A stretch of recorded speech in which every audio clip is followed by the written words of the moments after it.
Ассалаумағалейкум, сіздермен керек арнасы. Ақша ма әлде нәпсі ме? Бірде бір кісі көшеде келе жатып, үш жігітті тоқтатады да, үшеуіне бірдей сұрақ қояды. Айтшы маған, сен ішінде ақша мен алтыны бар әмиян тауып алдың делік. Оны иесіне қайтарар ма едің? Сонда бірінші жігіт, қайтарамын, егер ол әмиянның егесін кім екенін білсем деп жауап береді. Екінші жігіт, алтыны бар әмиянды қайтаратын мен соншалықты ақмақ емеспін дейді.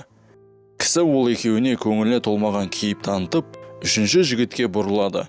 Сонда ол жігіт, ағасы, мен әмиянды тауып алған сәттегі жай күйімді қазір айта алмаймын ғой. Мүмкін мен нәпсінің шырғалаңына түсіп, ол әмиянды өзімде қалдырармын. Мүмкін Раббым менің тура жолдан таймауыма көмектесіп, оны иесіне қайтарармын деп жауап береді.